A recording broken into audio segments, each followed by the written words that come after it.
نحمده ونصلي ونسلم على رسوله الكريم أما بعد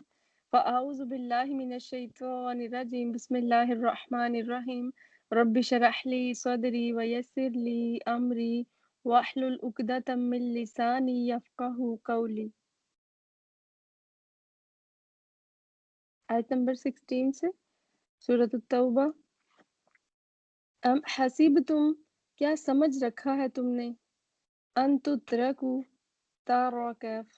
کہ تم چھوڑ دیے جاؤ گے، وَلَمَّا، حالانکہ نہیں، يَعْلَمِ اللَّهُ الَّذِينَ، جانا اللہ نے ان لوگوں کو، جاہدوا، جنہوں نے جہاد کیا، منکم، تم میں سے،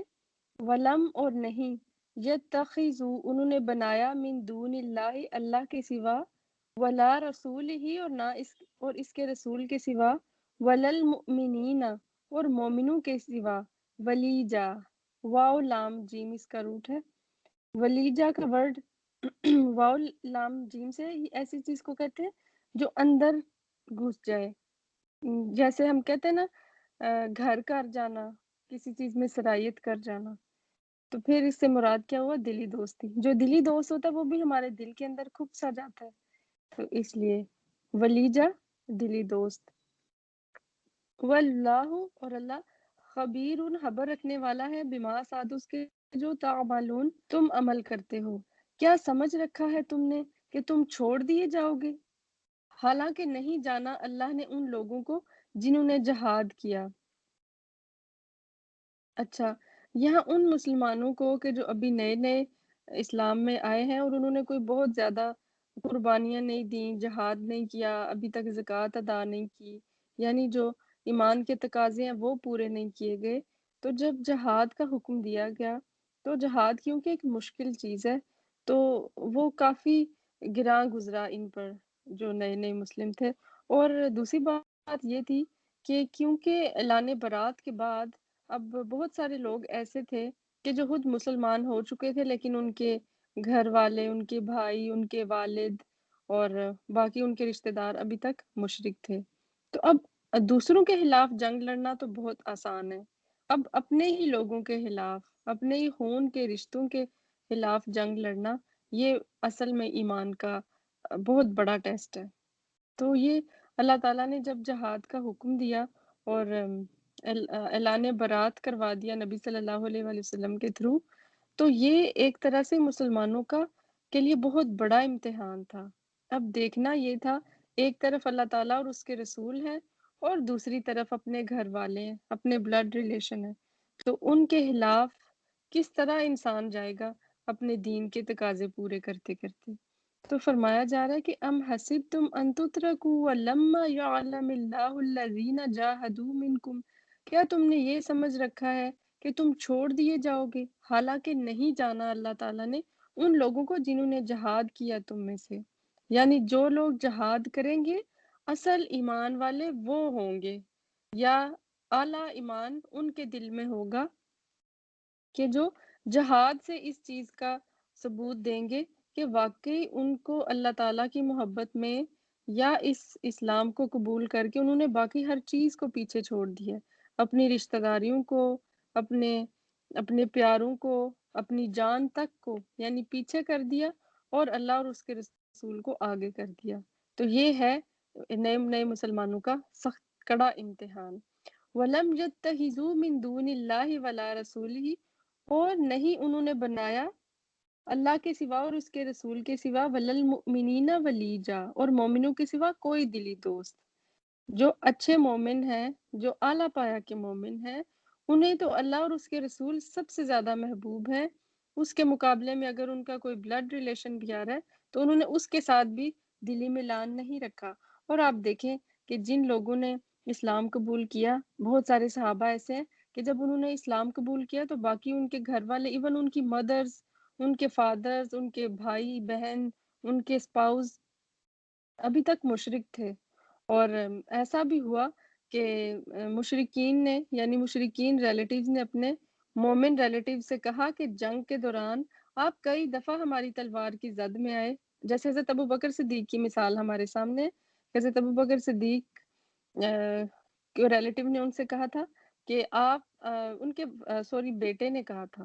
تو کہ آپ ابا جان آپ تو کئی دفعہ فلاں فلاں غزوے میں میری تلوار کی زد میں آئے تھے اور میں نے آپ کو اپنا کر کے چھوڑ دیا۔ تو حضرت ابوبکر صدیق نے فرمایا کہ اگر تم میری تلوار کی زد میں آ جاتے تو میں تمہیں نہیں چھوڑتا۔ یعنی مومنین کے لیے اللہ اور اس کے رسول سے آگے بڑھ کر کچھ بھی نہیں ہے، کوئی دلی دوستی، کوئی بلڈ ریلیشن، کچھ بھی آگے نہ ان کو اپنی جان عزیز ہے، نہ ہی جان سے پیارے لوگ، ان کو صرف اللہ اور اس کے رسول کی محبت سب سے آگے ہے۔ واللہ خبیر بما تعملون، اور اللہ تعالیٰ خبر رکھنے والا ہے ساتھ اس کے جو تم عمل کرتے ہو۔ یعنی اب اگر تم جہاد میں حصہ لوگے تو تم اچھے مومن ٹھہرو گے، ادروائز واللہ خبیر بما تعملون ایسا بھی ہے کہ کچھ لوگوں میں کمزوری ہے، ایمان ابھی اس لیول کو نہیں پہنچا، بس ہلکا سا ایمان ہے، بس ابھی منہ سے اقرار ہی کیا، ابھی دل میں ایمان اچھے سے داخل نہیں ہوا کہ اس کے تقاضے پورے کیے جا سکیں، تو یہ جہاد کا حکم دینا اور پھر اپنوں کے خلاف جہاد کرنا، اب یہ اس بات کا ثبوت، اس بات کو الگ کرے گا کہ کون کھرا مومن ہے اور کون کھوٹا مومن ہے۔ ما کانا نہیں ہے للمشرکین مشرکین کے لیے ان یعمرو کہ وہ آباد کریں، عین میم را اس کا روٹ ہے، ان یعمرو کہ وہ آباد کریں، مساجد اللہ اللہ کی مساجد کو، شاہدینہ گواہ بنتے ہوئے علی انفسہم اپنے نفسوں کے خلاف بالکفر کفر کے ساتھ۔ نہیں ہے مشرکین کے لیے کہ وہ آباد کریں اللہ کی مساجد کو، یعنی مشرکین کو یہ بات زیب ہی نہیں دیتی کہ وہ مسجدوں کے مجاور اور متولی اور ان کے مینیجر اور ان کے امام بن کے بیٹھ جائیں۔ دیکھیں مسجد تو اللہ تعالیٰ کا گھر ہے، تو اللہ تعالیٰ کے لیے تو سب سے امپورٹنٹ چیز کیا ہے کہ اللہ تعالیٰ کو وحدہ لا شریک مانا جائے، اس کی وحدانیت کا اقرار کیا جائے، اس کی ذات صفات اور افعال میں کسی اور کو شریک نہ کیا جائے۔ تو وہ لوگ کہ جو شرک کرنے والے ہیں وہ یہ کیسے کہہ سکتے ہیں کہ ہم تو مسجدوں کے متولی اور ان کے مجاور ہیں؟ مساجد اللہ سے یہاں مراد خانہ کعبہ ہے، یعنی مسجد حرام۔ تو جمع کا لفظ اس لیے استعمال کیا گیا کہ یہ تمام مساجد کا قبلہ اور مرکز ہے، یا پھر عربوں میں واحد کے لیے بھی جمع کا استعمال جو ہے وہ جائز ہے، ان کی لینگویج میں ایسا ہوتا ہے۔ مطلب یہ ہے کہ اللہ کے گھر یعنی مسجد حرام کو تعمیر یا آباد کرنا یہ تو ایمان والوں کا کام ہے، نہ کہ ان کا جو کفر اور شرک کا ارتکاب کرے اور اس کا اعتراف بھی کرتے ہیں۔ جیسے وہ تلبیہ میں کیا کہا کرتے تھے کہ لبیک لا شریک لک الا شریکن ہوا لک تملکہ و ما ملک، صحیح مسلم میں یہ ان کے الفاظ کوٹ کیے گئے ہیں کہ وہ تو ادھر جب طواف اور اس کے سارے کام کر بھی رہے ہوتے تھے اس وقت بھی وہ شرک کرنے سے باز نہیں آتے تھے۔ تو مشرکین اب بیت اللہ کے خانہ کعبہ کے مسجد حرام کے متولی نہیں ہیں۔ اور پھر شاہدین علی انفسہم بالکفر، جو تلبیہ وہ پڑھا کرتے تھے اس میں خود ہی وہ شرک کا بھی اظہار کر دیا کرتے تھے، تو اس لیے ان کو کوئی حق نہیں پہنچتا کہ وہ مسجد حرام کی ظاہری جو عمارت ہے اس کی تگ و دو کے لیے کچھ ایفرٹس کریں۔ یعمرو میں ظاہری میننگ بھی آ جاتا ہے اور باطنی بھی کہ وہ آباد کریں۔ ظاہری طور پر آباد کرنے سے کیا مراد ہے، یعنی اس کو تعمیر کریں، اس کی زبائش اور آرائش اور اس کو ویل مینٹینڈ کریں، اس کی صفائی کریں، یہ ساری تو ہو گئے ظاہری اعمال جو کسی بھی مسجد کو آباد کرنے میں آتے ہیں۔ اور باطنی کیا ہو گئے کہ وہاں یعنی جو اس کی ان ڈیپتھ میننگ میں اگر جائیں تو اس کی مسجد کی اصل آبادی کیا ہے کہ اس میں جا کر اللہ کا ذکر کیا جائے، سیکھنے اور سکھانے کے لیے وہاں جایا جائے، اللہ کی عبادت کی جائے اور شرک سے اس کو ہر طرح سے پاک کیا جائے اور توحید کا پرچار کیا جائے۔ تو یہ ان یعمروا مساجد اللہ شاہدین علی انفسہم بالکفر، یہ لوگ کیسے کہہ سکتے ہیں کہ ہم مسجد حرام کے متولی ہیں، حالانکہ وہ خود شرک کرتے ہیں اور شرک کا اظہار بھی کرتے ہیں اسی مسجد میں۔ تو مساجد کی ظاہری شکل و صورت کو دیکھنا یا ظاہری کاموں کو دیکھنا یا اس کے باطنی، یہ سارے کام جو ہے یہ ایک مومن ہی کو زیب دیتے ہیں، وہ جو موحد ہو، جو توحید کا ماننے والا ہو۔ اچھا آج کل ہم نے کیا کیا کہ اس کی جو ظاہری چیزیں اس کو تو ہم نے خوب نمایاں کر لیا، ہم نے بڑے بڑے گنبد بھی بنا لیے، مینار بھی تعمیر کر لیے، اس میں بڑی اچھی لائٹس لگائیں، اچھی اچھی ٹائلز لگا دیں، اس کے واش رومز بڑے اچھے ہم نے سیٹ کر دیے۔ لیکن جب نماز کی باری آتی ہے یا اس کو اصل معنوں میں آباد کرنے کی باری آتی ہے تو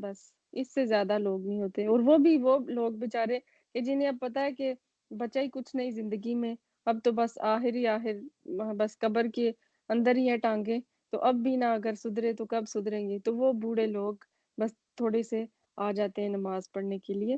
تو یہ قیامت کی نشانیوں میں سے ہے کہ لوگ بظاہر یعنی اپیرنٹلی یا جو شو آف کرنے کے لیے چیزیں ہیں کہ بڑی بڑی مسجد بنانا اور اس میں اچھے سے اچھے کارپٹ ڈلوانا، ہاں یہ چیزیں بھی اچھی ہیں تاکہ ادھر جو لوگ آئیں اچھے سے نماز پڑھیں، پاکیزگی ہو، طہارت ہو، تو اچھے سے خشوع آئے، لیکن یہ قیامت کی نشانیوں میں سے ہے کہ اس کے جو صحیح آباد کرنے کے میننگ ہے اس کو لوگ اس طرح سے آباد نہیں کریں گے۔ اور نبی صلی اللہ علیہ وآلہ وسلم نے فرمایا کہ جس شخص کو تم دیکھو کہ وہ بار بار مسجد کی طرف آتا ہو، یعنی اس کا دل وہاں لگا ہو، تو اس کے ایمان کی گواہی دو۔ تو اللہ تعالیٰ کے گھر کی کیئر کرنا، اس کی صفائی کرنا، تو یہ حضرت ابراہیم کو اللہ تعالیٰ نے حکم دیا تھا، اور ہم سورۃ البقرہ میں پڑھ چکے ہیں کہ حضرت ابراہیم کو اللہ تعالیٰ نے کیا حکم دیا کہ طواف کرنے کا والوں اور رکوع کرنے والوں کے لیے اللہ کے گھر کی صفائی کرو۔ تو چاہے وہ گھر کی صفائی ہو یا اس کا اور کوئی چھوٹا موٹا کام ہو، تو یہ کرنا انسان کے لیے آنر کی بات ہے، لیکن اصل جو مسجد کی آباد کاری ہے وہ یہ ہے کہ وہاں پر نماز ادا کی جائے، قرآن پڑھا جائے، مجالس ایسی اہتمام کیا جائے کہ جہاں لوگ زیادہ سے زیادہ سیکھ سکیں، اللہ تعالیٰ کے دین کی سمجھ حاصل کر سکیں۔ اولئک حبطت اعمالهم، یہ لوگ ہیں کہ ضائع ہو گئے ان کے اعمال، کن لوگوں کے؟ مشرکین کے اعمال جو اچھے بھی تھے وہ بھی شرک کی وجہ سے ضائع ہو گئے۔ اچھے اعمال کیا تھے کہ وہ بڑا وہاں پر آیا جایا کرتے تھے، اور انہوں نے اس کی دیواروں پر پینٹنگز کی ہوئی تھی کچھ ایسی، کچھ مجسمے بنا رکھے تھے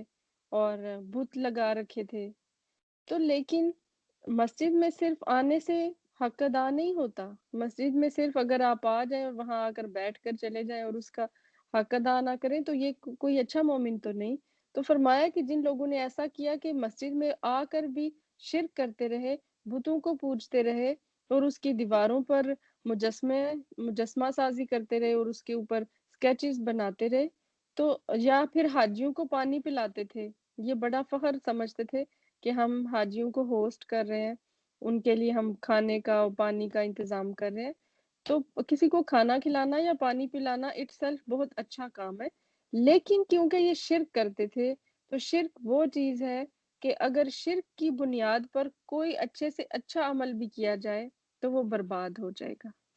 شرک یعنی وہ گھن ہے کہ جو کھا جاتا ہے چیز کو، یا آپ کہہ لیں کہ وہ چیز ہے، وہ ریت ہے کہ اس کے اوپر آپ بڑی سے بڑی بلڈنگ بھی بنا لیں تو وہ کیا ہوگی؟ ریت کے اوپر کتنے دن قائم رہے گی ایک بڑی سے بڑی عمارت بھی؟ تو ان کے شرک کی وجہ سے جو ان کے نیک اعمال تھے، یعنی حاجیوں کو پانی پلانا یا پھر اس کی صفائی یا انتظام و انصرام کو دیکھنا، وہ بھی ضائع ہو گئے۔ وَفِي النَّارِ هُمْ خَالِدُونَ، اور وہ آگ میں ہمیشہ رہنے والے ہیں۔ انما بے شک یعمرو،